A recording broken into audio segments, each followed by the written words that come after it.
আমাৰ সময় পৰিৱৰ্তনৰ যাত্ৰাত মানুহৰ সমৰ্থন দেখি নকল কৰি পেলাই হিমন্ত বিশ্ব শৰ্মা মুখ্যমন্ত্ৰী ডাঙৰীয়ে এই যাত্ৰা উলিয়াইছে। যে আমাৰ মুখ্যমন্ত্ৰী তৰুণ গগৈ ডাঙৰীয়া থাকোঁতে মই যেতিয়া পঞ্চায়তৰ মন্ত্ৰী আছিলোঁ, ইয়াতকৈ ডাঙৰ আজিলৈকে এনেকুৱা হোৱাই নাই। ইমান ডাঙৰ মহিলাৰ এখন অভিৱৰ্তন পাতিছিলোঁ গুৱাহাটীত ভেটেনেৰী ফিল্ডত। তাৰপিছত তৰুণ গগৈ ডাঙৰীয়াই কৈছিল যে কোনে কৈছে মহিলাসকল নাই, আমাৰ লগত বহুত আছে। হাজাৰ হাজাৰ মহিলা অসমৰ পৰা গৈ আছিল, কাৰণ তেতিয়া আমাৰ ক্ষমতা আছিল, আমি অনুদান দিম বুলি কৈছিলোঁ। কিন্তু বাকচ যেতিয়া খুলিলে কংগ্ৰেছৰ বাকচ খালী, কাৰণ আমি ক্ষমতাত থকা ক্ষমতাত নথকা এই কথাখিনি হিমন্ত বিশ্ব শৰ্মা ডাঙৰীয়াই ভালকৈ বুজিব বাকচ খোলা সময়ত।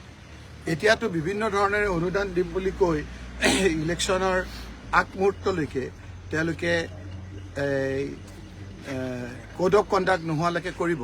তাৰ পিছত যেতিয়া উল্টা চকৰি ঘূৰিব তেতিয়া গম পাব যে মই যে মানুহক ঠগাইছিলোঁ তাৰ প্ৰত্যুত্তৰ ৰাইজে দিবলৈ প্ৰস্তুত। প্ৰতিজন বিষয়া কৰ্মচাৰীক সোধকচোন মানুহৰ মনৰ কথা, তেওঁলোকে অলপ গম পায়। প্ৰতিজনে কৈ আছে যে এইবাৰ গৌৰৱ গগৈৰ নেতৃত্বত চৰকাৰ আহিব, আৰু সেইকাৰণেই তেওঁ উজনিত আজি আপোনালোকে দেখিছে জনজাতিসকলক ঠগোৱাৰ কাৰণে তেওঁলোকে মুখ্যমন্ত্ৰী হিমন্ত বিশ্ব শৰ্মাক বাদ দিছে। যিসকলৰ 6 জনগোষ্ঠী সেইসকলে বাদ দিছে। আজি টি গাৰ্ডেনৰ মানুহৰ হাহাকাৰ লাগিছে। টি গাৰ্ডেনত চাকৰি দিম বুলি কৈ বিহাৰৰ মানুহ আহি পেলাই ইয়াত চাকৰি দিয়াইছে। টি গাৰ্ডেনৰ সংৰক্ষিত চাকৰি আজি বিহাৰৰ লোকে লৈছে। আজি কাৰ্বি আংলঙত 35% তাৰ খিলঞ্জীয়া কাৰ্বি মানুহ, আৰু বাকী নতুনকৈ বিহাৰৰ পৰা অহা মানুহে তাত ভৰি পৰিছে। আজি হিমন্ত বিশ্ব শৰ্মাৰ এই কথা বতৰাবিলাক আজি জল পটপটকৈ ৰাইজৰ চকুত ধৰা পৰিছে, আৰু সেইকাৰণেই আজি হিমন্ত বিশ্ব শৰ্মা ডাঙৰীয়াই আজি এটা কথা কয়, কালি এটা কথা কয়, কোনো কথাৰ লাগবান নোহোৱা হৈছে, সকলোকে ঠগাইছে। সেই গোটেই এছেছমেণ্ট কৰি তেওঁ দেখিলে যে এতিয়া তেওঁক উদ্ধাৰ কৰিব পৰা একমাত্ৰ ব্যক্তি হ'ল তেওঁৰ ৰাজনৈতিক বন্ধু বদৰুদ্দিন আজমল ডাঙৰীয়া। আৰু এই কথা মই কোৱা নাই, বদৰুদ্দিন আজমল ডাঙৰীয়াই নিজে কৈছে যে মোৰ বহুদিনৰ পৰা এটা ইচ্ছা যে আমাৰ UDFৰ ভোটেৰে UDFৰ MLAৰ দ্বাৰা আমি হিমন্ত বিশ্ব শৰ্মাক মুখ্যমন্ত্ৰী বনাব খুজিছোঁ। আৰু এই কথা অকপতে স্বীকাৰ কৰিছে মুখ্যমন্ত্ৰী হিমন্ত বিশ্ব শৰ্মাই, কৈছে যে বদৰুদ্দিন আজমল কা বহুত দিন কা তামান্না থা হামকো চিফ মিনিষ্টাৰ বনানে কে লিয়ে। এতিয়া একমাত্ৰ আশা ভৰসা এই ৰাজনৈতিক বন্ধু দুজনৰ ৰাইজৰ চকুত ধৰা পৰিছে, আৰু সেইকাৰণে আজি দিক বিদিক হেৰাই মুখ্যমন্ত্ৰী ডাঙৰীয়াই আমাক নকল কৰি, সেই চুৰি বজাৰৰ নিচিনা আমাক নকল কৰি আজি আপোনাৰ যিটো কৰিছে সেইটো ৰাইজে বুজি পাইছে।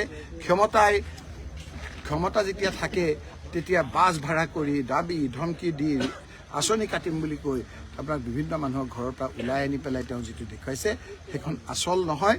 যেতিয়া ইয়ালে যে আপোনাৰ যে নীলা ৰং লয়, বৰষুণ আহিলে যে গোটেই ৰংটো যায়গৈ, বৰষুণটো আহিব দিয়ক, আমাৰ ইলেকশ্যনটো আহিব দিয়ক। হিমন্ত বিশ্ব শৰ্মাৰ এই কথাখিনি ৰাইজে বাকচৰ দ্বাৰা দেখুৱাই দিয়ে।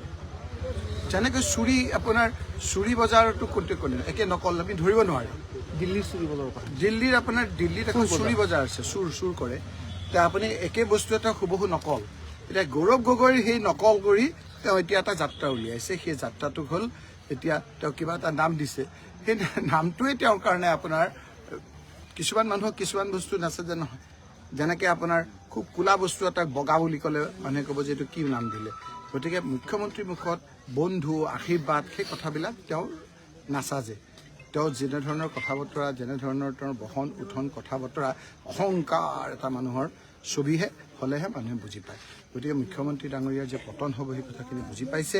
আনহাতে আপোনালোকে দেখিছে যে আজি গৌৰৱ গগৈ ডাঙৰীয়াৰ বিৰুদ্ধে আমাৰ কংগ্ৰেছৰ বিধায়ক, আজিও বিধায়ক, তেওঁ আজিৰ তাৰিখতো কংগ্ৰেছৰ বিধায়ক, কংগ্ৰেছৰ পৰা নিলম্বন হৈছে, তেওঁ গৌৰৱ গগৈৰ বিৰুদ্ধে কৰিছে। আৰু এজন বিধায়ক আছে, তেওঁ কংগ্ৰেছৰ পৰা জিকি কংগ্ৰেছৰ বিৰুদ্ধে গৈ বেলেগ দলত গৈছে। সেই লোকসকলৰ কথা বতৰাবিলাক আমি কংগ্ৰেছে সূক্ষ্ম দৃষ্টিৰে চাই আছোঁ।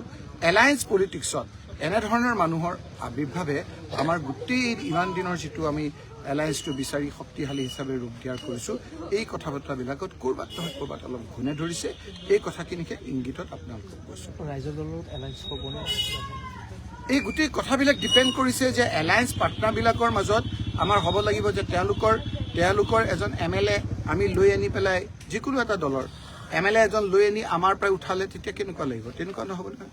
বন্ধুত্ব বুলি কৈ পেলাই আমাৰ লগত আমাক গালি পাৰা, ৰাহুল গান্ধীক গালি পাৰা, গৌৰৱ গগৈক গালি পাৰা, বিভিন্ন ধৰণেৰে কংগ্ৰেছক সমালোচনা কৰা লোকসকলক লগত লৈতো কেনেকৈ আপোনাৰ এলায়েন্সটো হ'ব?